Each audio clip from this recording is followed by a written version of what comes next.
Welcome, guys, to How the Frack We Got Here, a show that takes the news and events of the week and try to make sense out of it all.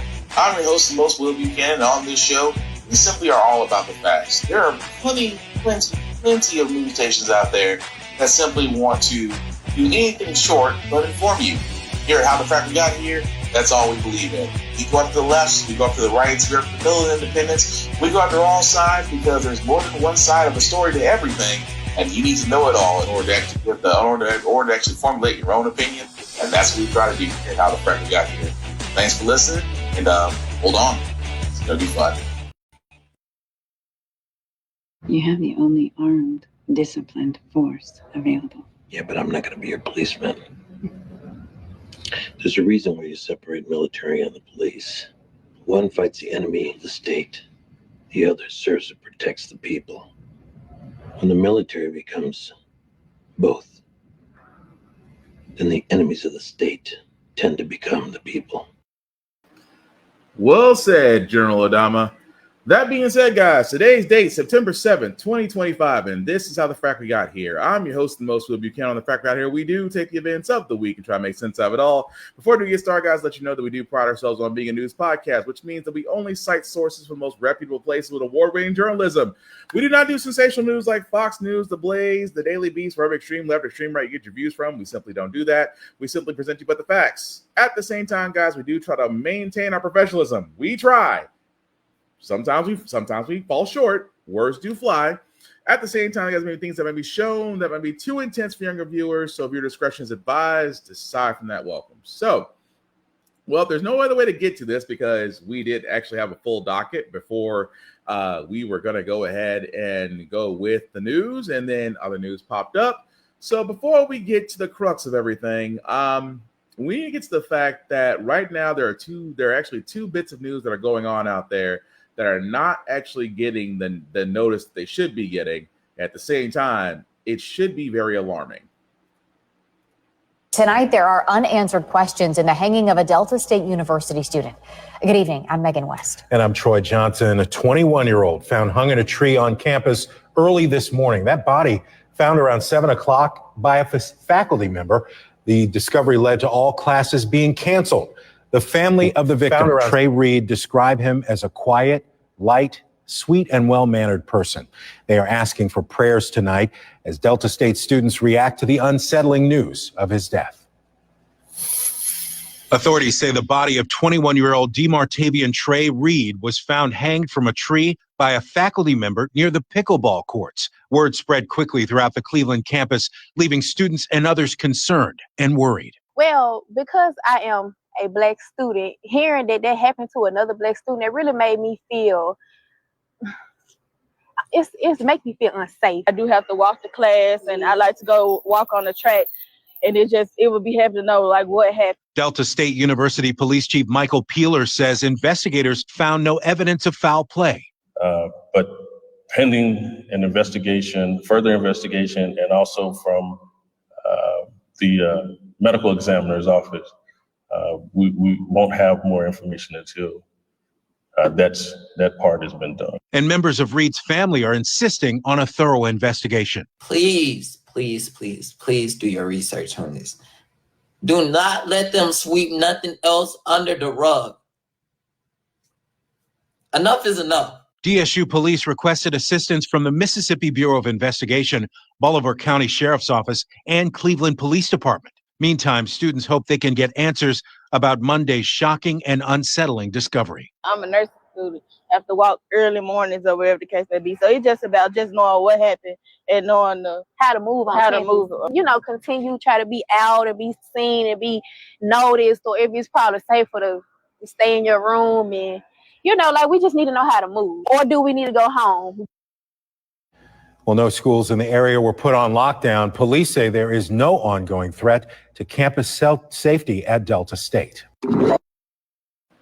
Let's just go ahead and call BS on that one, because a Black student is found hanging on college campus, and you're going to sit there and say there's no threat.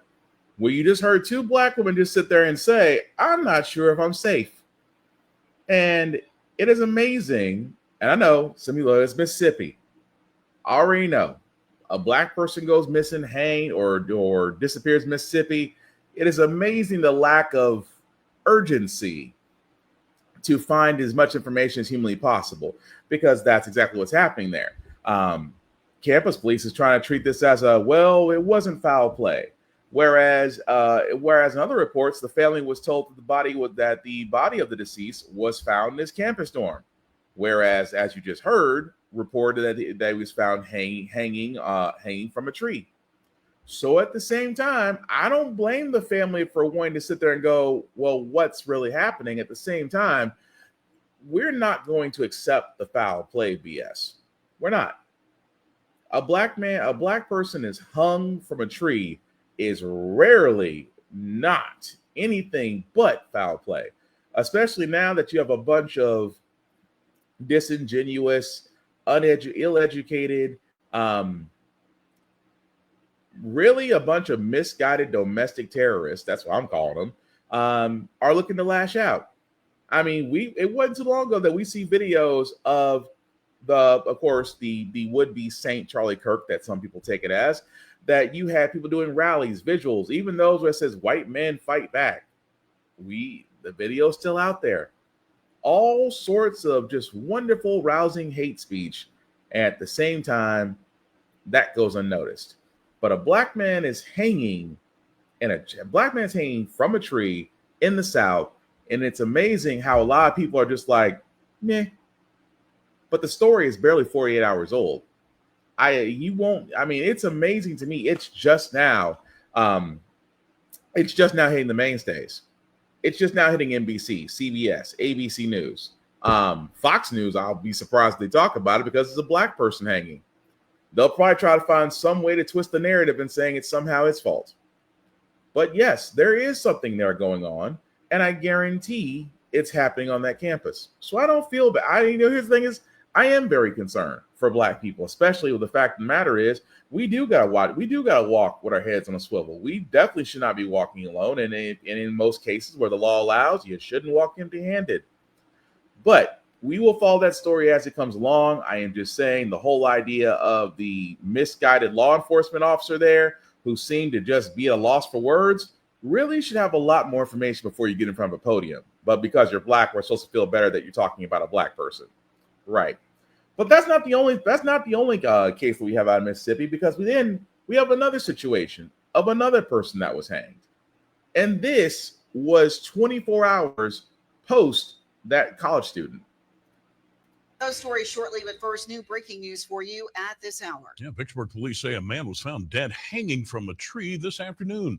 Police say the discovery was made in the woods on Washington Street near one of the casinos in Vicksburg. Captain Curtis Judge identified the victim as Corey Zucatis of Brandon. Now, police say right now the case is being classified as a death investigation. No other information is being released at this point. Now that makes sense. I can live with that because at least it's classified as death investigation. Because again, another person was found hanged in the woods near a casino, which you would think in the woods near a casino is never a slow day. There's always going to be folks traveling. There's always folks coming and going. So again, it's that whole idea of something has happened and it needs to be investigated. But I just find it funny. That's two stories of two black people being lynched. And again, next to nothing on the airwaves. I just find it interesting because let's be honest, the airwaves these days is all about, free speech. And a lot of people are finding out that free speech really is not free anymore. Why? Because Taco installed his own person at the FCC. He basically took it upon himself to be Charlie Kirk's best friend, in competition with bedwench Candace Owens, who's also trying to grift her way back into white people's good graces. At the same time, who else does Taco go after? Because he's already got CBS by the balls. Paramount CEO bent the knee to him. Tim Cook of Apple has bent the knee to him. I wish I could take back my iPhone and go back to Samsung. At least at least Android welcomes me. Now I got to worry about if Siri is going to be basically telling on me to Trump.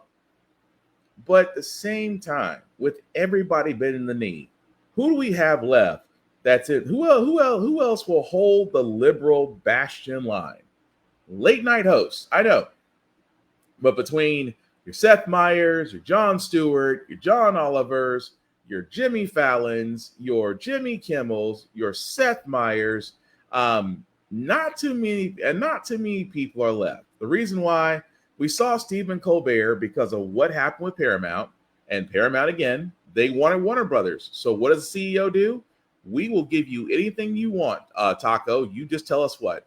You want to install a personal monitor to monitor CBS? No problem. Oh, and I want Stephen Colbert's show to go. No problem.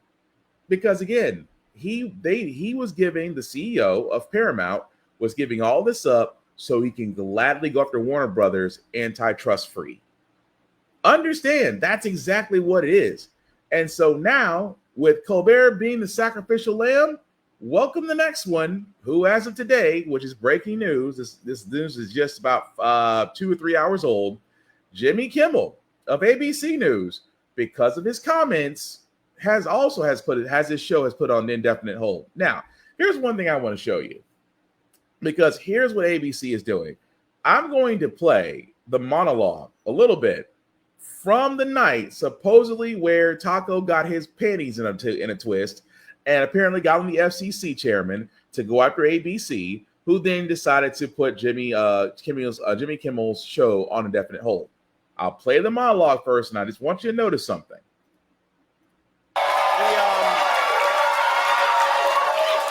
The second largest city in our bitterly divided nation, where, like the rest of the country, we're still trying to wrap our heads around the senseless murder of the popular podcaster and conservative activist Charlie Kirk yesterday, whose death has amplified our anger, our differences. And I've seen a lot of extraordinarily vile responses to this from both sides of the political spectrum. Some people are cheering this, which is something I won't ever understand. And we had another school shooting yesterday in Colorado, the 100th one of the year. And with all these terrible things happening, you would think that our president will at least make an attempt to bring us together, but he didn't. President Obama did. President Biden did. Presidents Bush and Clinton did. President Trump did not. Instead, he blamed Democrats for their rhetoric. The man who told a crowd of supporters that maybe the Second Amendment people should do something about Hillary Clinton. The man who said he wouldn't mind if someone shot through the fake news media. The man who unleashed a mob on the Capitol and said Liz Cheney should face 9-barrel shooting at her for supporting his opponent blames the radical left for their rhetoric. And then the man who on 9/11, 2001, bragged that his building was now the tallest building in New York, which wasn't even true, by the way, visited the Pentagon for a 9/11 memorial, which, believe it or not, he made a bigly improvement over last year when he showed up at a 9/11 remembrance at a fire station in Lower Manhattan with a 9/11 conspiracy theorist who claims it was an inside job. This year, he brought his wife, which was better for sure. And I have to say, I don't know what's going on, but those two lovebirds, they seem to be closer than ever. I mean, if you see during the ceremony, in a tender moment, Donald reaches over and gives her a little tap. He taps her like he's hoping ketchup would come out. And she didn't really respond. Maybe that's their signal for my diaper is full. I don't know. And then it was off to New York for a Yankees game. Slow DiMaggio made an appearance at Yankees. Okay, so I'm stopping it right there, because the reason why I say that, right, because when it first came out about what he said, I myself, trying to do due diligence, went looking for the clip. Supposedly, if it's still there, just to show you guys, because I do believe in video is better than anything else, could not find it. That is the most recent one as far as that. There's even one from 5 days ago where, again, doesn't show what he said. Because, when you look at it, it's not that bad, right? So, with that being said, here's what actually was said that thankfully I was able to find it. Oh, thank you, Kira. I got it too, but I'm glad you got it. But let me actually show everybody else who may not know what was actually said. Over the weekend, with the MAGA gang desperately trying to characterize this kid who murdered Charlie Kirk as anything other than one of them, and doing everything they can to score political points from. And in between the finger pointing, there was grieving. On Friday, the White House flew the flags at half staff, which got some criticism. But on a human level, you can see how hard the president is taking this. My condolences on the loss of your friend Charlie Kirk. May I ask, sir, personally, how are you holding up over the last day and a half, sir? I think very good. And by the way, right there, you see all the trucks? They just started construction of the new ballroom for the White House, which is something they've been trying to get, as you know, for about 150 years. And it's going to be a beauty. Yes. He's at the fourth stage of grief, construction. Demolition, construction. This is not how an adult grieves the murder of someone he called a friend. This is how a 4-year-old mourns a goldfish, okay? That's it. That's basically it. All he said was point out the obvious. Because Taco was asked, how do you feel about his friend Charlie Kirk? You know, the one that he made such a big deal off of, the one that he sat there and did this whole grandioso speech on, and asked, how are you dealing with the death of your friend? Oh, well, we have a wonderful ballroom that's being built over here. You know, they've been asking for it for the last 150 years. I'm sorry. Where's the lie? Where is the lie in what he said? Because for me, I'm just like, it seems harmless to me. It's exactly what a late night show host is supposed to do.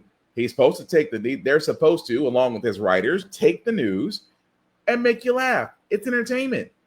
But these days, late night show hosts and comedians are being taken far more seriously than anything else.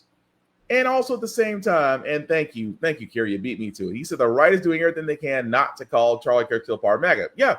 And the first part of that, he sat there and said they're doing everything short. When, for all those that haven't been paying attention, Charlie Kirk's killer comes from a conservative family out of Utah who are Trump fans. He's been around guns. His mom has scrubbed her social media because all she used to carry was guns around military.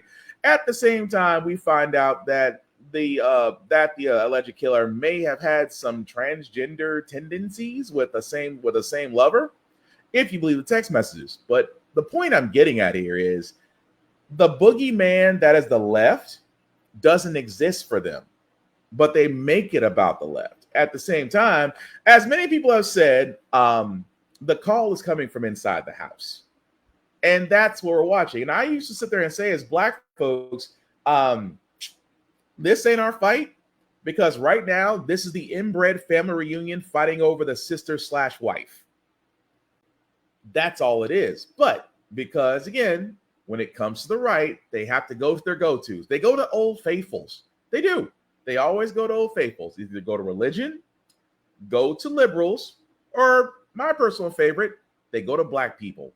And I'll explain, and number 3 will come up. But sticking with Kimmel for a second, because that comment led to Taco calling the FCC chairman, the person he installed, who then sent a scathing letter to ABC, also known as Disney, because the mouse owns everything, sat there and said, something needs to change, otherwise you will be fined. What does ABC do? ABC decides to they didn't say we outright cancel him. He's going to just be put off indefinitely because they're right now trying to appease the man-child in the White House because he's in a little tiffy because people called him out. You don't care. You don't even care about your first hostage. I've never seen anybody dislike somebody so much to where you just tap them on the shoulder and you look like you don't even want to be there. But then again, you are the 80-plus-year-old fossil that really should not be in the seat that you're in. But you're trying to go after those who are basically exercising their free speech. And let me tell you something right now, and I will say this as me being the host of this show. Free speech does not absolve you of the consequences of what you say. I have said plenty here on this show that I will stand 10 toes down on, whether asked in public or on record. Do I think Charlie Kirk deserved to die? No. But in the words of Malcolm X, the chickens came home to roost. You cannot grift off hatred and expect peace. At the same time, you aligned your boat with the crazy people. Why did you think that the crazy people wouldn't go after you because you're basically pandering to them? That's all I'm saying. But here's the crazy part. You would think, right? Because Pam Bondi made this whole big stink about we're going after those that are, spring out hate speech and things of that nature. And all I can say, start with your own goddamn house at Fox. Why? Because you had one anchor sit there and say that it's okay to basically 86 specially handicapped individuals. Is now apologizing after he made a shocking comment about killing homeless people. Brian Kilmeade and the other hosts of Fox and Friends were talking on Wednesday about the murder of 23-year-old Irina Zarutska in North Carolina and how to stop those kinds of crimes when he said this. Either you take the resources that we're going to give you or you decide that you're going to be locked up in jail. That's the way it has to be now. Or involuntary lethal injection or something. Just kill them. The comment didn't really get noticed widely until this weekend when it went viral and generated a ton of outrage. That's when Kilmeade went back on Fox News this morning to apologize. Here's what he had to say. We were discussing the murder of Irina Zarutska in Charlotte, North Carolina, and how to stop these kinds of attacks by homeless, mentally ill assailants, including institutionalizing or jailing such people so they cannot attack again. Now, during that discussion, I wrongly said they should get lethal injections. I apologize for that extremely callous remark. Yeah, he apologizes. No, you just because folks talked about it. But here's the crazy part. He said something, right? And at the same time, where is the outrage? Where's the outrage? Where is the Fox News, they should cancel him. They should remove that show. That anchor should be off the air. Been 24 hours since he said it. Crickets. Nothing from the FCC, nothing from the White House because, Taco's being distracted by his chicken nuggets and Big Mac and whatever else they're feeding him. It's crickets. And when you say Laney, he gets to apologize, but Jimmy gets fired because that's the point. The point of it all is that they want to limit free speech. I mean, it's right out of the Project 2025 playbook. First is education, like they wanted. They wanted education to go to states. So what happened? They tried to take out the Department of Education. When you realized you couldn't do that the way you wanted to, you starved it. You fired employees, you cut funding, but the actual instigation still remains there. The actual institution still stays there. But at the same time, everything else suffers. You cannot outright kill something, so you kill the environment around it, hoping to hit your target. And at the same time, as Laney beat me to it, it's a distraction from Epstein. Why? Because there's something in those files, because just last week, there was a vote to actually have that distributed to the House floor. All but 2 Republicans voted against it. And it just goes to show you that they got their marching orders. We already know Taco's name has been brought up and it's in those Epstein files. We also know Bill Clinton's name has been brought up in those Epstein files. Here's what I say. Release the files and get somebody else other than Pam Bondi to actually be the Attorney General. Because I can guarantee you, if those files ever did get released, if they ever got released, as long as that heifer is the Attorney General, nobody will be prosecuted. There won't even be a case.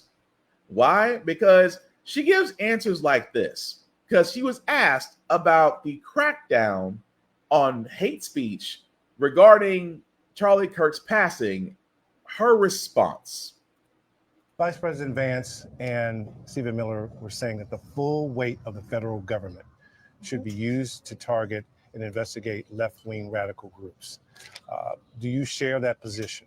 Absolutely. We saw what happened to Charlie Kirk. He was assassinated speaking to college students peacefully, and he was assassinated. Anyone who commits such violence will be prosecuted to the fullest extent of the law. Look what almost happened to Governor Shapiro in the governor's mansion. His wife, his family, they were asleep upstairs and someone tried to light his house on fire. You know, there are so many crimes of violence throughout this country. Doesn't matter who it is. We're going to come after you if you commit a violent crime. I pressed the AG on whether. So a couple of things there that she, because it's Pam Bondi, she really failed to mention. The person that actually attacked Governor Shapiro and his family was an extreme right person, I should say, on the MAGA movement. The people that act the person that impersonated a police officer and decided to shoot Representative Horton and her husband was also an extreme MAGA, I'm gonna call him what he is, a terrorist. I can keep going down the list. If you really think about it, everybody that was involved in an act of terrorism against a politician, when you look into their backstory, has been Republican or extreme right. I am not saying that anybody, Democratic, liberal, or progressive, have had such extreme actions. I will say you will be hard pressed to find them because, again, I even point this out. I'll even say it here. Show an event to where a person was extreme liberal or progressive or Democratic, and they pulled the same mess that the last three people have tried. Just show it. Because, again, I'm not trying to play balance the scales. It's more like a very large person and a very skinny person are on a seesaw, and the large person is on the right side. That's all I'm saying. And now with this whole crackdown on hate speech, as they call it, because of Kirk, screams volumes about what they say, because all of it's been coming from the right. You might have a few people, and I will say this. I've been on TikTok. I've been on Facebook. I've been on Instagram. Okay. Yes, there are some people that are overjoyed about what happened to Kirk. I'm not going to lie. They're out there. Okay. But that's them. It is amazing how so many people have to sit there and say, when they talk about Charlie Kirk, first and foremost, I don't think that should happen to anybody. That's general consensus. The general consensus is, we don't wish this upon anybody. But here's the thing. If you spew hatred, bigotry, racism, sexist, misogynistic views, why do you expect peace? Why do you expect someone's going to come to you and go, you know what? I like what you're talking about. Although some people did. That's how he was able to turn Point USA. A conservative money bag got behind him when he was a college dropout, and he created Turning Point USA. And then he decided to grift. He decided to go to college campuses with the whole prove me wrong thing. Not because he was trying to open a dialogue. No, because it's ratings. It's ratings for a white guy to go on a campus and ask women, well, I think abortion is murder. Prove me wrong. And of course, you're going to have those that want to debate him at the same time. It is nothing more than cinema for him to go back and make money off of, then go to the conservative, go to CPAC, which is their conservative convention every election cycle, sit there and say, I did this, and you know what? I wasn't wrong. Here's entertainment. This man grifted for quite a while. Made a nice little life for himself and his family. But again, when you grift off violence, when you grift off rhetoric like this, what do you expect is going to happen? There is going to be somebody that's going to look at you, and in this case, with the alleged shooter, if you follow what's said so far, they don't think that he went far right enough. And let's not even talk about Nick Fuentes out there. That man has said so much stuff, and I'm going to be honest with you. You'll never find him outside doing a debate or a dialogue. I guarantee there'll be in a closed off area with security out the ass, because he spewed twice as much venom as Kirk did, and at the same time, you think you can be touched. You think you can't be touched. I'm just saying. And for black people, we understand this. There's always somebody that can get you. Just don't think for 1 second that you can't. But the reason why I bring up Charlie Kirk is because for a person who's supposed to be the vice president of the United States, this man has a lot of time to do a lot of stuff. Even more so to go and host the former bigots podcast to basically talk about him as if he's his best friend. Is now hosting this tribute episode of the Charlie Kirk Show right now. Have you been able to listen? And if so, what stood out to you so far? Yeah, the vice president is hosting Charlie Kirk's podcast here from the White House right now. He talked about him as his friend and also highlighted Kirk's incredible influence in conservative politics. And here's what he had to say about Kirk. He was a critical part of getting Donald Trump elected as president, getting me elected as vice president. And so much of our success over the last 7 months is due to his efforts, his staffing, his support, and his friendship. Kira, the vice president said he will honor Charlie Kirk by making sure that the movement he created continues. Vice President Vance, Kira, also notably echoed comments we've heard from President Trump, blaming left-wing extremism, saying that contributed to Kirk's death. Now, the motive of the suspect, Tyler Robinson, at this point still is unclear. We know that the president is going to be traveling to Arizona on Sunday. So I'll stop it right there because this is right before where the president was questioned.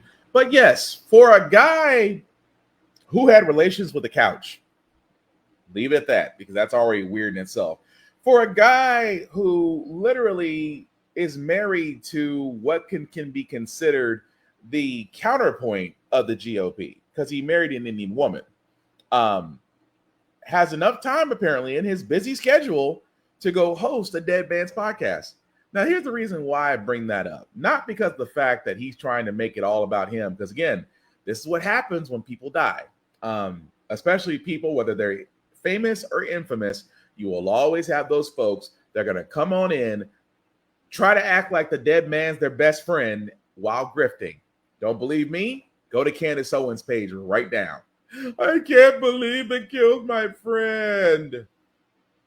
This is coming from the same woman who thought Hitler was okay.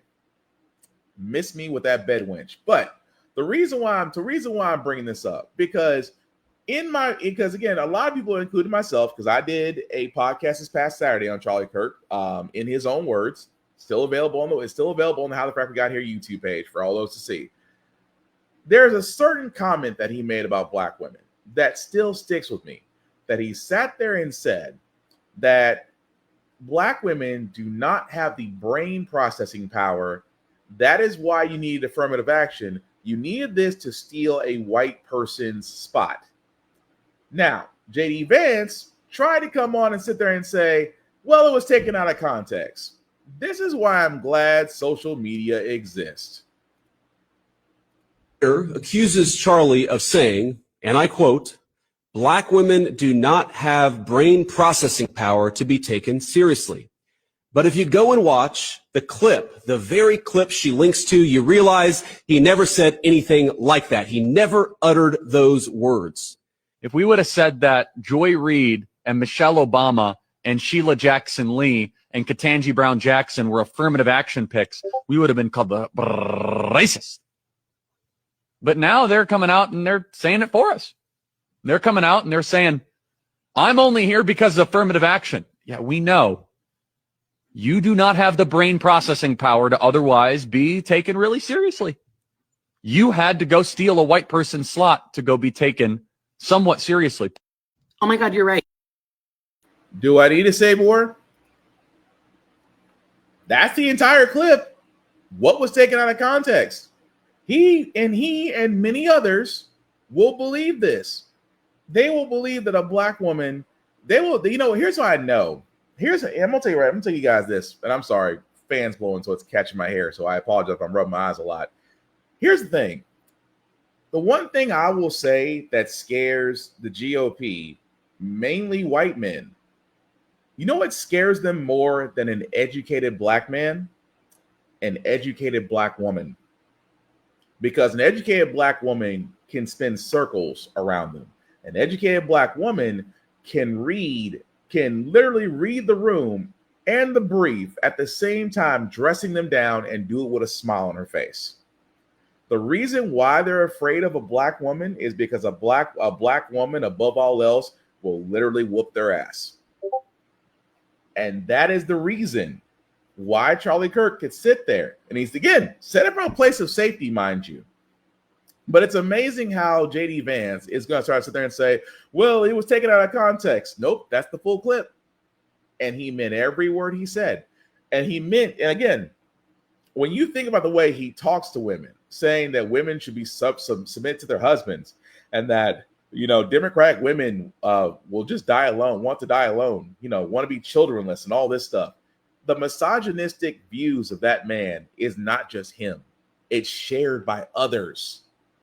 So again, like here in Tennessee, I'll point them out. There was a vigil here in Murfreesboro, Tennessee for Charlie Kirk. And you know what I saw? A sea of mayonnaise. All I saw, like, you know, he was such a good Christian. He was such a good Christian. I'm sorry. But the way, and again, I'm only reciting because the guy that I'm going to show at the end of all this sums it up clearly. But he said the best way I know how. The way you died doesn't absolve you of the way you lived. And honestly, Charlie Kirk grifted his way off of hate. You grifted your way off of hate, and you dressed it up as a Christian nationalist. You dressed up your religion as racism, but you called it Christian. Which, I'm sorry, if Charlie Kirk was in biblical times, he would have been on one of the tables that Jesus would have flipped over. That's all I'm saying. But again, that's not the only news we got, because if you are in Memphis, I do feel bad for you. Because why? Because Taco's Gestapo U.S. tour is now coming to your city. Memorandum to establish the Memphis Safe Task Force, and it's very important because of the crime that's going on, not only in Memphis, in many cities, and we're going to take care of all of them step by step, just like we did in D.C. We have virtually no crime in D.C. right now, and we're going to keep it that way. It's our nation's capital. We're going to keep it that way, or we're going to federalize it if we had to, but we don't have to anymore because it's in such great shape. This task force will be a replica of our extraordinarily successful efforts here. And you'll see it's a lot of the same thing, although the numbers here are really something. They're really bad. Now, we did send FBI in about 4 months ago to work, and it brought some of the numbers down, and they did a great job, but we're sending in the big force now. We also sent them into Chicago on a sort of a moderate basis, and we brought down crime a little bit in Chicago, but we're now going to bring it down very big. We're going to be doing Chicago probably next. I was with a great businessman, a man who. So I'm going to stop it there, because usually when he starts into the stories, he goes into 80-year-old rambling. And at this point, you're just like, so now he's coming to Memphis? Yes. Only because Governor Bill Lee in my home state of Tennessee is an effing idiot. He's a Trump cheerleader. Whatever Taco wants to do, he will kiss his ass and let it happen. That's the reason why we're getting a freaking Keto Elon tunnel here that's supposed to go from downtown Nashville to the airport, to an already crowded airport that has congestion issues. And you want to build a tunnel just for Tesla cars. Again, a bunch of idiots run the show. That being said, he talked about the fact that, we're going to go to Memphis because Memphis has a lot of crime. Memphis may have a lot of things. Yes, they do admit that they do have some issues, but not to the point to where the National Guard needs to be sent. But you know, the funny part is, and I will always correct Taco when I hear this, it's not the military, it's the National Guard. Because why? Because the president cannot send the military force into a U.S. city. There's literally something in the Constitution about that, and that, again, under special circumstances, and must need an act of Congress to do so. So I hate when he says, we're sending the military in. No, you are sending in the National Guard. No disrespect to the National Guard at all. Thank you for your service. Although I really do wish those that are in the National Guard saw those orders and was like, hell no, we're not doing this. No, this will be the one order that we refuse. I wish those in the National Guard would do this. But then again, there may be those in the National Guard that look at this like, hey, we finally get a green light. But here's the problem with the National Guard. The National Guard is not law enforcement. They're not trained in law enforcement. They are combat-ready troops that are ready to be dropped off in theaters of war. They are reserved. They are basically reserve army. They are reserved armed forces that are trained for war. They're not trained for de-escalation. They are not trained. They're not trained to negotiate. They are trained to go in there and clean house and keep it pushing. So, of course, while Taco and them called the military, he did mention, oh, yeah, we got the numbers down in Washington, D.C. We were going to federalize them, but we chose not to. That's a lie. You were coming up on your 30 days. Now, for all those that don't know, D.C. is different from any other city in the U.S. They actually have certain rules to where the president can actually take over D.C., specifically their law enforcement, but he can only do so for 30 days. Anything more than that would require an act of Congress. And honestly, what's happening in Washington, D.C. right now, they're coming up on their 30 days, which means that either A, Taco would either need to withdraw the National Guard, which is going to have to happen anyway, or bring it up with Congress to basically federalize the National Guard as the D.C. police force. But you're probably wondering, what exactly did happen in Washington, D.C. that, Taco thinks he's won? Deployed the National Guard on the streets of D.C. This is Liberation Day in D.C. to combat what he said was rampant crime. And we're going to take our capital back. The decision met with protests, This takeover must be stopped! pushback, Do you guys think this is a good use of our tax dollars? and clashes. So did it work? Crime reported to Metropolitan Police is down across the board, according to data collected by NBC News and NBC Washington. Violent crimes, including rape, assault with a deadly weapon, and sexual abuse, down 16% compared to the 30 days before the surge in law enforcement. Nonviolent crimes, like theft, down 18%. And homeless encampments, cleared. But context matters. Leading up to the surge, crime actually dropped every month this year. NBC Washington's Ted Oberg has been tracking the data since the beginning. Here's what we found. These are the top 10 arrest types in D.C. over the last 30 days. None of these categories are violent felonies. In fact, 73% of them are misdemeanors, according to our analysis. And take a look at the top 3 charges: simple assault, driving without a license, and open container of alcohol. They wouldn't be considered the most serious crimes in any city in America, and yet they account for more than 1 out of every 4 arrests made in D.C. by local and federal authorities this month. So hundreds of federal law enforcement officers and more than 2,000 members of the National Guard did have an effect. But at what cost? The Center for New American Security tells NBC News the National Guard deployment in Washington costs more than $1 million per day. The court system strained. Tourism, especially restaurants, taking a hit. D.C. residents finding the biggest cost, the impact on their daily lives. We have never felt less safe. I have never, in my decades that I've lived here, walked down the street wondering who's going to jump out of an unmarked car. In areas of D.C. with the highest levels of crime, some people say they do feel crime is going down. The police presence is a little threatening. Like, I've been stopped by the police. I want help from these soldiers, from these people that protect us. I want to have meetings here on the street rather than be snatched up off the street. The community frustration palpable. Free DC! Free DC! Mayor Bowser, who spent years attacking President Trump, initially pushed back. This action today is unsettling and unprecedented. But because of DC's unique relationship with the federal government, now conceding to his demands, establishing the Safe and Beautiful Operations Center, named after his executive order. Shooting somebody, still illegal. Committing carjackings, still illegal. Stealing from stores, still illegal. That won't change on September 11th. It'll be illegal. As President Trump sets his sights on other cities, this city now left to rebuild trust and combat crime. So one thing I do want to point out, because again, $1 million per day, right? Now, $1 million per day. And here's what I want to get to. And I apologize if I'm like this, because I want to show this. So keep in mind what they said. They said that crime was already going down well before Taco decided he wanted to invade. But during the time that the National Guard was there. So you're telling me that you had arrests in simple assault, no permits, and open containers of alcohol. Those were your biggest takeaways for $1 million a day.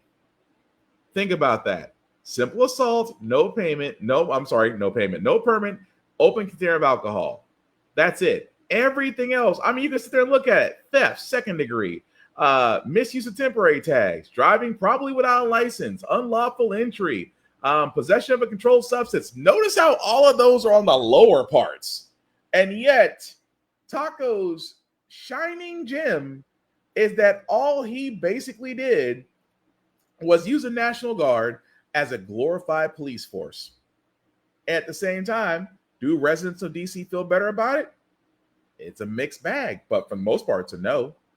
Imagine now Memphis, because Memphis is part of a, unfortunately, red state that I live in, Tennessee, but Memphis's local government is majority Democratic.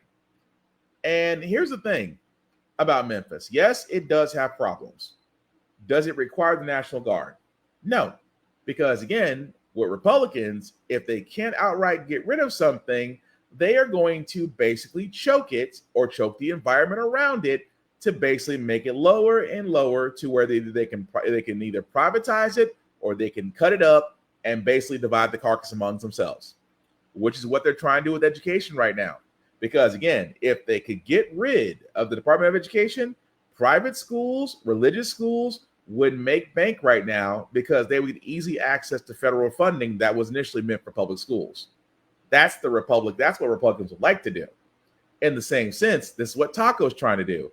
Taco's trying to occupy every Democratic city as intimidation, because within those National Guards are ICE. ICE, again, forget, the modern day Gestapo is still trying to follow that Nazi Stephen Miller's 3,000 deportations a day quota. That's all they're doing. They're not trying to police. They're trying to pick up and deport. It's not protect and serve. It's pick up and deport to make a white man feel better about himself. Say I'm wrong. That's all I'm saying.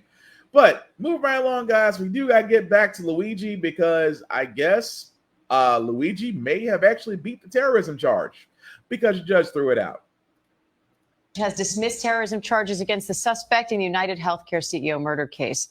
That suspect appeared in a Manhattan courtroom for the first time in months, where the judge dismissed 2 counts of murder as a crime of terrorism, but the rest of the indictment remains, including second-degree murder charges, and that suspect has pleaded not guilty. Let's bring in ABC chief investigator. So pretty much, I don't want to get y'all into the legal mumbo jumbo. It just comes down to the fact that the prosecution could not build a successful case of terrorism, more like a person that just happened to watch, stalk a certain CEO and decided that today was the day that he was going to do something about it. Can't knock it. But I'll also say this. Keep in mind how a lot of people feel about health insurance companies. I'm talking United Health Group. I'm talking Aetna, Humana, Cigna. I can keep going down the list. Not too many people are fond of health insurance companies, especially the fact that you have these people who CEOs are making buku bucks, while at the same time your premiums are going up, your prescription costs are going up, your copays are going up, not because of the fact that healthcare is already a for-profit system in America, and that's really the problem. It's because companies are fucking greedy. So again, you can blame Luigi. People who they feel about Luigi, I said it best. I don't agree of the action, but I understand. But it's also going to be harder for it. But I also sat there and said this, and again, I'll stand 10 toes on it. You'll be hard pressed to find a jury that won't find some sympathy for what that man did.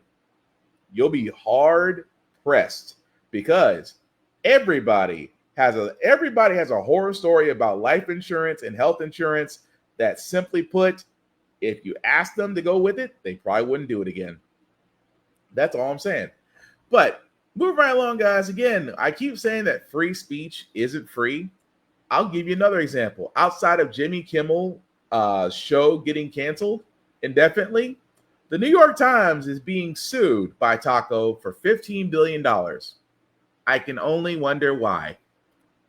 President Trump files a $15 billion lawsuit against the New York Times. The suit alleging a decades-long pattern of international and malicious defamation by the publication against the president, citing multiple articles and one book published by two Times journalists. The newspaper today says the suit has no merit and called it an attempt to stifle and discourage independent reporting.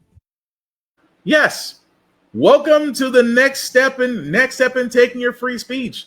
Because keep in mind, guys, Taco sued CBS and 60 Minutes for an interview that didn't even include him. It's an interview about former VP Kamala Harris. That's all it was. It was an interview about the former Madam VP and her take as far as the election.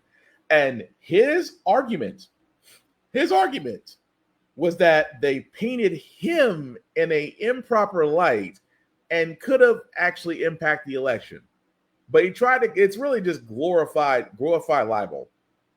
But what happened? You would think, oh, it's CBS, it's 60 Minutes. 60 Minutes, the gold standard of journalism, integrity. They have multiple awards for who they interviewed, the documentaries and stories they covered.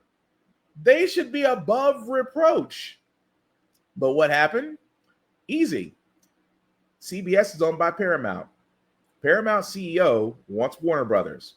So how does he clear the lane to where he can? And keep in mind, this is before Skydance. Paramount now owns Skydance. But how did Paramount get Skydance? Because the Paramount CEO decided to go to Taco and say, look, what do I need to do in order for me to get Skydance pictures and to have no smoke from the DOJ? I guarantee Taco sat there and said, make 60 Minutes disappear. And what happened? Well, the head editor for 60 Minutes retired. They retracted the interview. They wound up settling. Keep in mind, CBS settled to Taco. And Taco could do nothing more than take his victory lap and say, I won. I told you 60 Minutes was bad. I told you 60 Minutes was terrible. It's terrible programming. It's terrible. And what that Paramount CEO get in return? He got Skydance. But you know what else he wants? Warner Brothers. And so what did he do? He goes back to the man-child. I want someone at CBS to watch CBS. I want to know anytime they talk about me, I need some of my people there. What happened? CBS installed a moderator, an ombudsman they call him. And what is that ombudsman's job? What is his job? To report back to the White House on anything that CBS puts out. Why do you think the VMAs, LL Cool J, an icon of hip hop, right, sat there and said, oh, well, this is all about the music tonight. Everything else, leave at the door. Everything else. When the VMAs, the Emmys, any award show does have political undertones. But it was just 2 weeks ago. It's still there. Oh, it's about the music. We're not about the politics. Because you are now under the thumb of the man-child. But what happened? Paramount now has a clear lane to get Warner Brothers. So what does this have to do with the New York Times? It's simple. Project 2025. And I know a lot of people get tired of me saying that, but it's true. Project 2025, reduce education states' rights. He's done that. Occupy democratic cities with military strongholds. Done that. Control the outlets of media. He's already sued 60 Minutes. He's now suing the New York Times. Here is the scary part. I hope the New York Times does not settle. I hope they don't. Because here's the problem. You're basically telling the man-child, all I have to do is sue you and keep suing you. And now that I have the backing of the office of the president, I now have the backing of the DOJ, which at this point, he used the DOJ like his own personal law firm. I hope they don't crumble, because here's the thing. It sets a dangerous precedent for anybody else in journalism or just in the news or just reports news, just like me. But it's that rhetoric that goes back to them saying, we are going to prosecute and go after anybody that speaks out against us, but we can say whatever we want. That is the scary part of all of it. But we'll follow that story as it goes along. Meanwhile, Fani Willis, former Fulton County DA Fani Willis, lost her appeal. And again, this goes back to what I said about what Charlie Kirk said. But I'm sorry, Kira, what did you say? He's suing as a private citizen, so technically he does not have the office of the president behind him. Technically, you are correct. But here's the problem. When you are in the presidential office, you cannot be seen as a private citizen. That's the problem. That's the conundrum, the paradox that he's trying to sit there and say. He's trying to sit there and say, well, the New York Times went after him for years, which means that, okay, so that means as president, your official capacity cannot be used here. But mark my words, the moment he doesn't get his way, I guarantee he'll say, well, we'll take this to the Supreme Court. Because again, the president has pushed to a conservative-leaning Supreme Court, and we've already seen that they will lean his way 5 times out of 7. And those 5 times have wrecked this country. That's all I'm saying. But I want to get back to Fani Willis for a second, just because, well, she lost her appeal, and it's disheartening. But we got to talk about it. Breaking news, the Georgia Court of Appeals disqualifying Fulton County District Attorney Fani Willis from her prosecution of President-elect Trump and his co-defendants in the election interference case tied to events after the 2020 election. However, the indictment against Trump still stands. Executive editorial producer John Sant. So yes, that woman right there, and I just want to put her back up there. So for all those that don't remember, she's Fulton County DA Fani Willis. Now, for all those that don't remember, when Trump actually had court cases, she was the one over the Georgia election interference case. The case that basically where Taco sat there and said, he called up the Georgia Secretary of State and said, is there any way you can find 11,580 votes? Yes, because he needed that to overturn the election in his favor in Georgia. Because for all those that don't remember, that was a special election to where Georgia turned blue and actually gave us our first black senator, Senator Warnock, out of Georgia. So, little history point there. But anyway, Fani Willis was actually the prosecutor for the case involving Taco to basically go after him for election tampering. Keep in mind, this is the same woman who was basically saying she was rigged for this case to begin. Now, for all those that may or may not remember, Taco was running for president at the same time, and his excuse was that he could not have this case proceed forward because he's running for president. It's a BS excuse, I know, but at the same time, folks have allowed it. The courts pushed it back, basically running the time out because, again, he was banking on the fact that enough idiots voted for him to be president again so he could sit there and go, you can't prosecute me. I'm the president. The president can't be prosecuted, which is an opinion of the DOJ, not an actual law.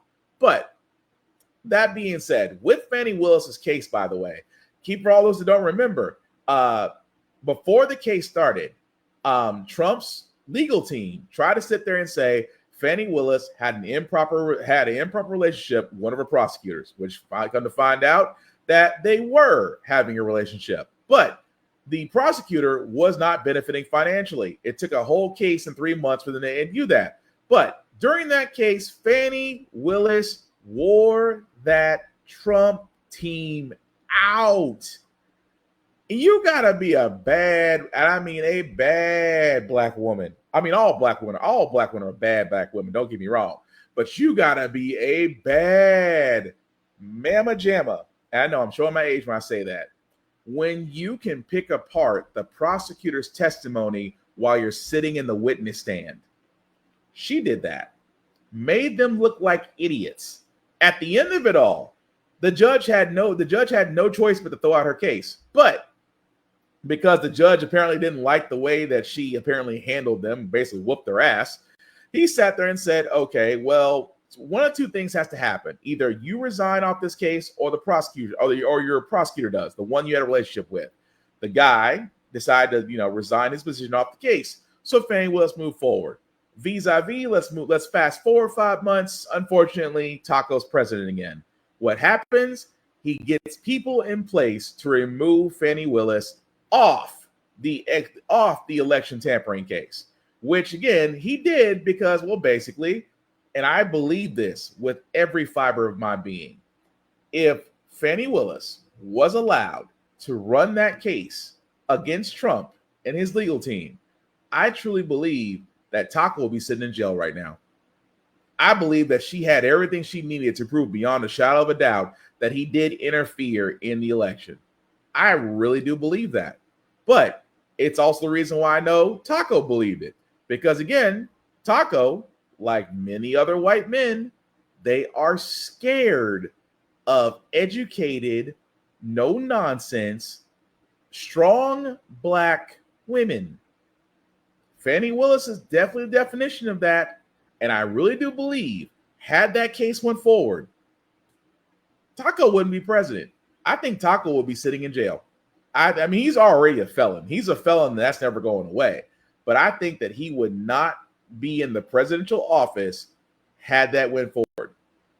And that tells me off the bat that again, with black women, and again, Trump doesn't have a very good win record with black women. I think he's lost every case where a black woman has been involved, because it was a black woman that basically got him on mortgage fraud back in New York.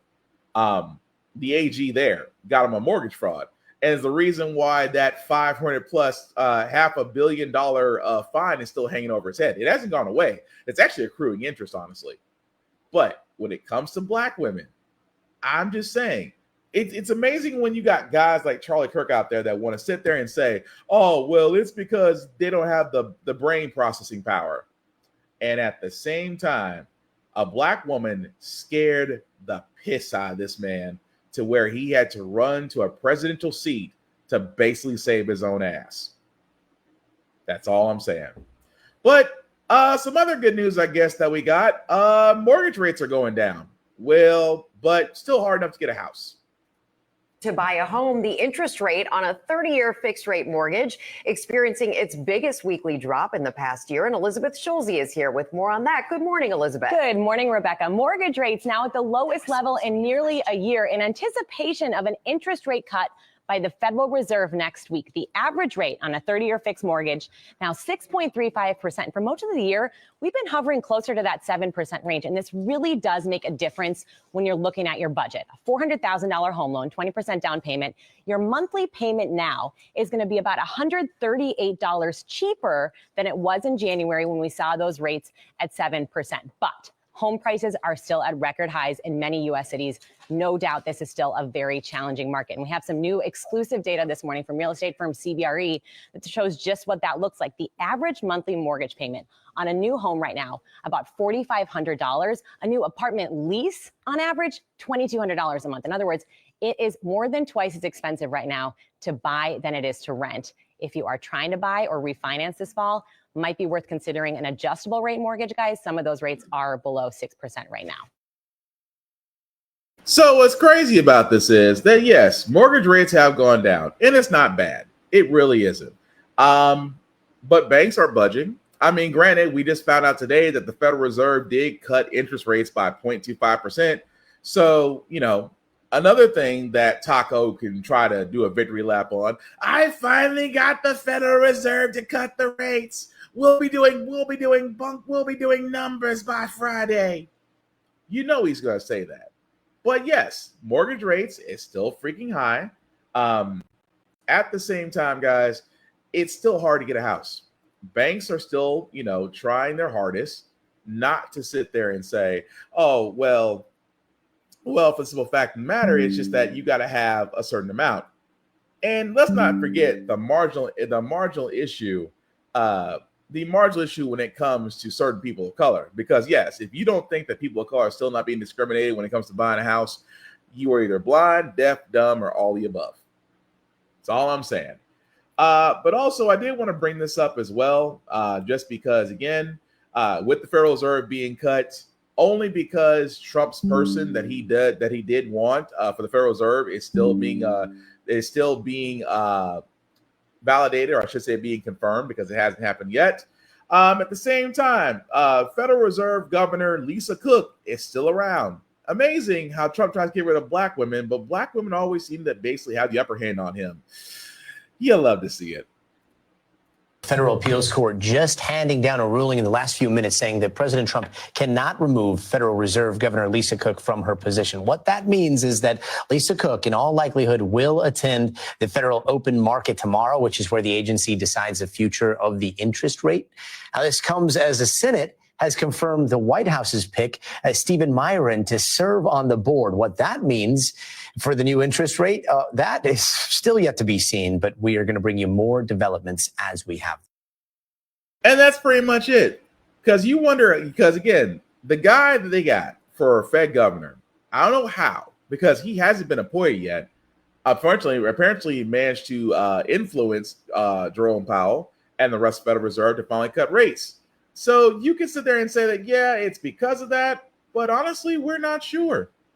At the same time, Lisa Cook, who again, what this whole rigmarole was about, this whole thing, for all those that don't know, because again, Lisa Cook is the first black Federal Reserve governor, which means that she has a lot of pull in what goes on as far as interest rates across the board for banks in the U.S. A very, very influential position. At the same time, she pretty much tells Taco, hell no, I'm not going to do what you want. So what does he do? He has to fabricate something. I don't like the way you did your mortgage applications. I think you were basically making up numbers. No, that would be you in New York. But again, he weaponized the DOJ to look into her mortgage applications, and to which he tries to sit there and say that there was some shady dealings. But Lisa Cook said, look all you want. I'm covered. You can't say the same. And so he tried to get her fired. So the appeals court sat there and said, nope, you don't have enough evidence. She can remain in her position. And again, when it comes to Taco and his win-loss record against black women still seems to be a goose egg, and a whole lot of losses. But you think you get used to it by now. But as we are about to wrap up and get to our feel-good news segment, guys, I got to point something out. Because remember I sat there and said at the beginning of this podcast where I said, whenever it comes to the right, they always do things in threes. They'll blame religion or praise religion. I'm baptized. I'm delivered. All my sins have been whitewashed away. Religion. Or they'll blame the left, progressive and liberals. It's those liberals. Those liberals are always saying they want something free. They don't want to work. They want to sit home, play video games, eat steak, get their SNAP and food card benefits, while you, the American taxpayer, are working 80 hours a week and you can barely get a can of tuna. And my personal favorite, when all else fails, what do most white people do? Blame the black guy. Enter this bitch, Megyn Kelly. Like, that's one algorithm I'll support. But they have to grow up in this country. We don't feel like ourselves. We haven't felt like ourselves in a while. And I'm sorry to get political, but I'm just going to be honest. We haven't felt like ourselves since Barack Obama. I just think he was such a slick snake. He was this affable guy who was like wearing good suits and looked the part and sounded the part and dressed the part, but was so divisive in his messaging. The left, they look at you like, when you say this, they don't know what you're talking about. It's like, because you don't pay attention to the other half of the country. You only pay attention to your absurd news sources, which spin and spin and spin to protect Democrats, especially if they're named Obama. He's the one who started to inject race where no one had been doing it. He's the one who started to use his pen and the phone to shove things down our throat that we didn't want. He's the one who shoved through an entitlement on our health care and our personal doctor visits that he promised he wouldn't mess with, and then he did, really hurting people, causing massive anger and open lies. He never missed an opportunity to twist the knife on the racial issue. He would do it subtly and in his own way, but it was very clear what he was doing. For the first time, we had a president who weighed in on legal cases before they'd played out. We never did that. That was a taboo that had never been crossed before him. And Donald Trump was the reason Barack Obama, reverse that. Barack Obama was the reason Donald Trump came about, that he was born as a political figure. They say Trump's divisive. He was the antidote. He was the answer to the divisiveness of Barack Obama. And we just haven't felt like ourselves for years now. I don't know if there's a settling. I don't know if there's if the hand-holding, the rhetorical hand-holding that could happen in a moment where we're all looking at this tragedy and lamenting it could last and change things. But I have to hope for it because, again, I have children who need to live here, who need to. Ma'am, I feel sorry for your children. I really do. Because I don't know why. And again, I don't like being killed anyway. That's I don't like using the word bitch. I don't. I think, whether it's a man or woman, you shouldn't use it. But there are some people that just fit the effing definition, and it's her. Also, Candace Owens, but Candace Owens is more of a C than a B. But also, she's a C. But technically, I just called her a bitch. But it is amazing to me that former President Barack Obama has now been out of the White House, now going on 3 presidential terms. 3 presidential terms, which means 12 years. President Obama hasn't been in the White House in 12 years. Him and Michelle are living life. The first lady, the true first lady, in my opinion, they are living life. They have done their due diligence. They have served their time. We do miss them. I'll be the first person to say it. Highly do miss them. But why is it? Why is it when it does come to the simple fact of the matter, when you get individuals like that bitch that want to sit there and say, you know what? We haven't been the same since a black man. You and every other snow bunny during NBA All-Star weekend. The point I'm getting at is that it's easy to blame people of color. It's easy for them because, like Taco, they dodge accountability. They dodge responsibility. It is never on them. It is the situation they've been roped in, the situation that's been left in by a previous person, all the above. And I can go into the record and say, because again, President Obama, after his consecutive term, we were supposed to hopefully have a Democratic president. What happened? Trump happened. And of course, the always in regal and beautiful mannerism that President Obama and the First Lady welcomed what would be the beginnings, or I should say the middle of Jabba the Hutt's transformation and his first hostage into the White House. And what happened after that? Oh, everything is Obama's fault. Everything was Obama's fault. Obamacare is terrible. Well, it was actually the best thing out there, but at the same time, Republicans wanted to make sure that healthcare companies got what they wanted. At the same time, he ended the war in Afghanistan. I would have done it on day one. And yet the issue with the Middle East still going on between Israel, Palestinians, including Gaza, with Hamas still involved. I would have ended the war in Ukraine. Ukraine is still being attacked by Russia, who is now invading Poland. But his whole thing of one day, I'll bring down costs. Costs have increased. The price of eggs is still fucking high. I love the fact that whenever it comes to a white person in power and they're conservative, that if you try to if accountability was water, they would pass it by even though they're thirsty as hell.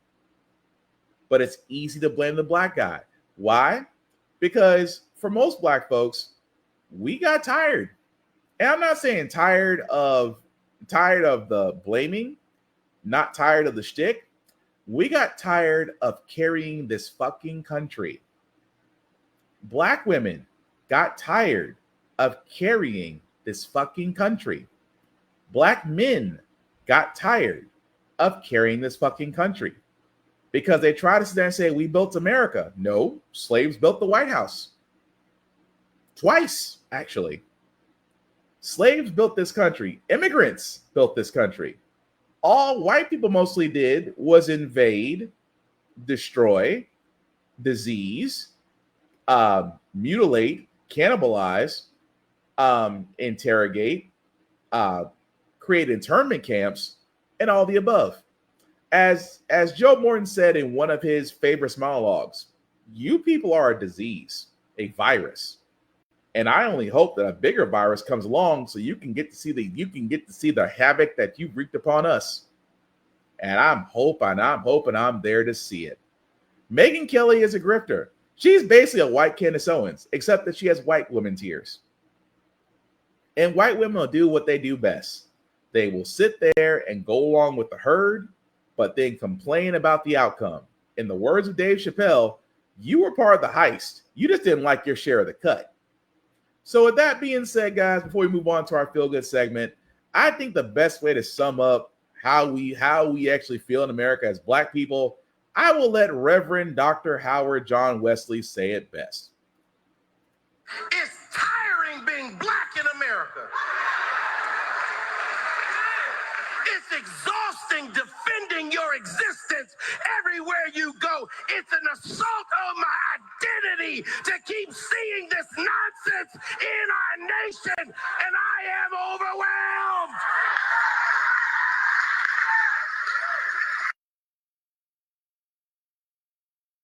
Pretty much. It's tiring being Black in America. Yep. And again, he's not the first person to say it, but it's tiring. Only because people of color, not just Black people, but like I said, if you follow history, we got dropped off at different continents. So people of color built this country. People of color have saved this country. Specifically, and I always will put this above all else, Black women have saved this country multiple times. Black women helped overturn the vote in Georgia. Black women started the drive for Barack Obama to be president. Black women actually helped in getting Joe Biden elected when we thought we were getting another second viewing of Taco.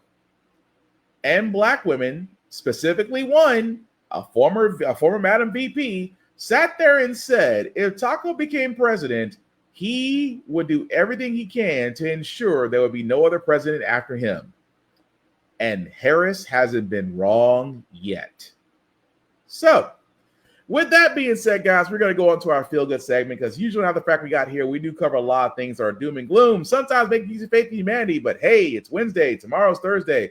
We want to leave you guys out some good positive vibrations, and hopefully this will help. Imagine that you were in a family for almost nearly a century, had nothing but boys, and the one time, which is barely one rare in a generation, this family finally gets a baby girl. Weird, isn't it? But it's true. Today here, America Strong. For 100 years, they've been saying it's a boy. Tonight in Montgomery County, Texas, one family saying enough with the boys. For the first time in 108 years, after generations of baby boys, the Sherman family is finally welcoming a baby girl. Meet Montgomery County firefighter Lieutenant Michael Sherman, his wife Jakia, and their 5-year-old son Makia. And this is the rest of the Sherman family. Look at this. For years now, every time a new baby is coming, they all gather, all wondering if this will be the one. Will there finally be a baby girl? And so this time, a cake with a question mark on top, blue or pink on the inside.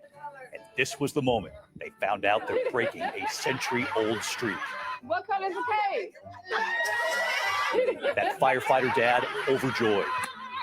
We're the one that bringing the baby girl into the world finally after over 100 years. It's amazing. Hugs from the family. So many Shermans happy. They love the boys, but boy, were they ready for a girl. I have 3 boys. My dad had 2 boys. His brother had 2 boys. So it's never been nothing but boys, boys, boys. The last girl to carry the Sherman name was Ora Bell Sherman, Michael's great-great-aunt, born in 1917. She dealt with the civil rights during the civil rights time. She was doing this. She met a lot of civil rights leaders, and she made an impact. Tonight, the fire station cheering, saying we can't wait to welcome this precious girl into the Montgomery Fire Department family. And words of advice, you will soon see how being a girl dad will be your most important job. Tonight, Mom's cousin, Mercedes. Hey, David. Telling us the baby is due in March. She's already a history-making baby. We're so ready to rally around the baby and rally around Mike and Jakia. So thank you, David, for going on this journey with us. Oh, thank you. Finally, the baby girl. Right. Finally a baby girl. But I'm sorry. But the whole time the thing was going, I was like, sharpen. I'm sorry. That was wrong. I apologize. But yeah, imagine you were born into a family for 100 years, all boys, and this girl is going to be the most spoiled thing. And I mean spoiled. I feel bad for her when she tries to date. Woo! I know, because I got mine, and she's barely one, and I'm not looking forward to the next waiting 15 years because I feel bad for that boy that comes to my door. But anyway, try to leave sound a good note. I'm not trying to sit there and threaten the guy that wants to date my daughter, but yes, he will be threatened. That being said, I do want to thank everybody, because that's going to do it for our podcast. Thank you all for liking, watching, for letting people know this is live. I certainly appreciate that from the bottom of my heart, and stick with me. Thank you for the comments from Lainey and Kira. Really do appreciate that, and everybody else. I'm still working on this. I know there are probably some comments that were in on the Facebook page or YouTube. Still trying to work those out, so if I didn't get to them, I highly apologize. But again, it's all appreciated. Shameless plugging before we do get out of here, guys. Shout out to Always Press Record TV, APR TV. Why?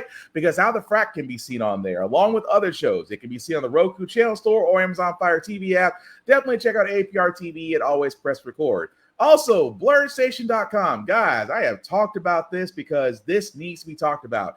This is literally the table that we've asked for. We have asked for a place for our content, our viewership, our eyes, and most importantly, our dollars to be going to. There's a lot of great things going on at Blur Station, and you definitely want to jump on the show, to jump on the train, really, because it's leaving the station, and when it does, it picks steam. It is a movement. It is a mission. It is the new Black Hollywood. So definitely check out blurrstation.com. Hit the join now button. It is $10.99 a month to stream Blur Station, and Blur Station can be streamed on all smart devices. Definitely check that out. And I also say run for office. Why? Because you want to know how the crazy people got in, the Moms for Liberty, all the other ones, the MAGA folks, even the Tea Party. I haven't seen the Tea Party a long ass time. But this is part of how they did that. If you do feel the call to serve, whether it's locally or nationally, definitely log on to runforoffice.org. Type in your address. It'll take you to the process of how you can actually get on the ballot to where you are locally, hopefully be able to run and serve your city, your state, or even your nation. And I cannot stress this enough, guys. We need to have more people, because trust me, next year is the midterms. And Democrats, I say this up until the point where midterms are here. You have a roadmap.